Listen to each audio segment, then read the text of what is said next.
Hunter's plea deal comes as the president has kicked off his re-election campaign in earnest. The president maintaining that his son did nothing wrong. South Carolina Congresswoman Nancy Mace joins us now. Congresswoman, always great to have you.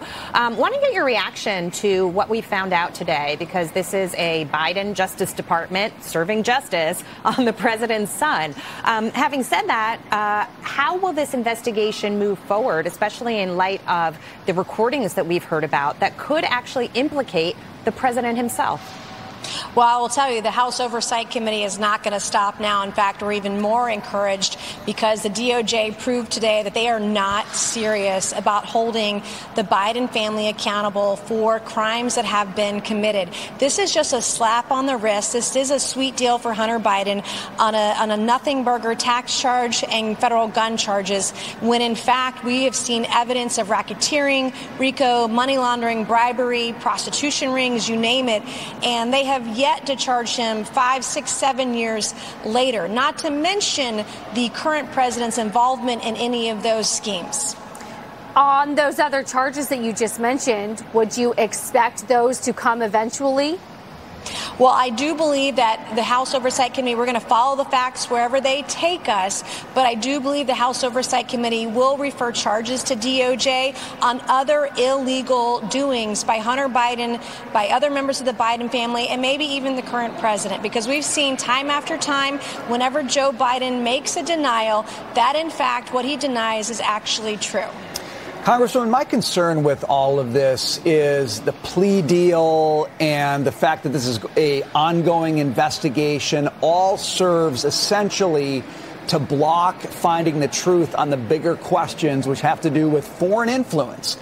Correct. Do you think that is going to happen? Are you concerned, in fact, that this strategy may be effective in keeping us from what Americans really want to know, which is, are we compromised in some way because our president's compromised? Well, it's certainly a distraction for mainstream media, who hasn't covered any of the evidence that we've uncovered on House Oversight. And here you have a DOJ who wants to give a slap on the wrist, no prison time, a mild indictment to Hunter Biden, and yet they want to sentence to death Donald Trump because his last name is Trump. And so it's not a serious organization. I do believe this is yet another distraction from what's really going on in the House Oversight and Judiciary investigations, and we'll get to the bottom of it no matter what the DOJ says. Congresswoman, I want to switch gears here for just a second. Former President Trump sat down with Fox News' Bret Baier. This is what he had to say about what he might want to change the next time around. Listen. What did you learn from your first term that you took from, and changes that you would make if you get elected? I would like to be less combative, but I find the press is extremely dishonest. And if I'm not combative, I don't get my word across. If I'm not combative, I don't know. I don't think you could win.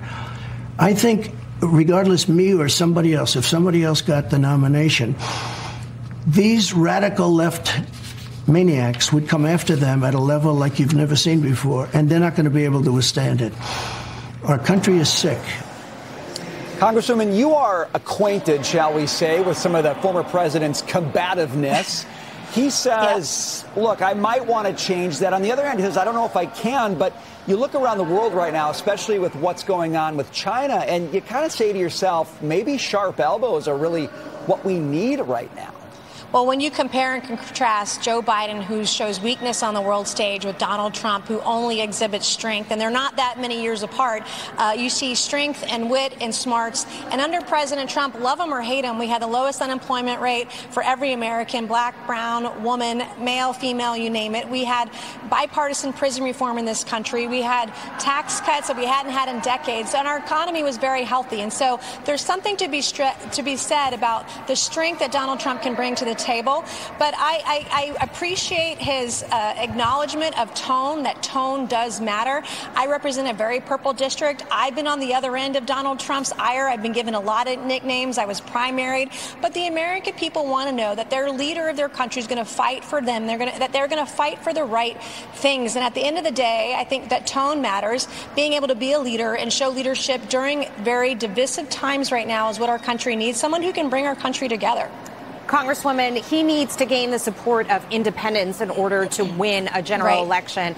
Women are included in that category as well. But women have been some of the ones that have been hardest hit by inflation because they manage the budgets in their households. Do you think this time around President Trump will gain more traction with independent women?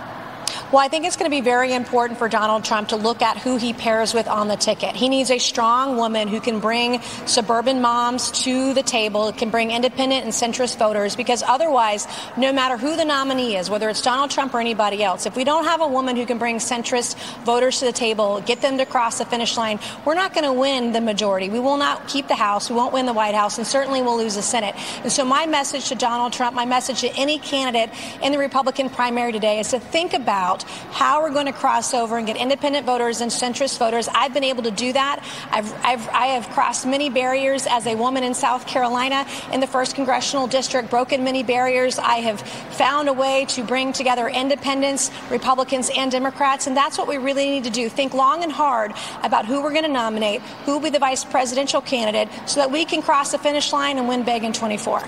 Congresswoman Nancy Mace, thanks for joining us today. We appreciate it. Thank you.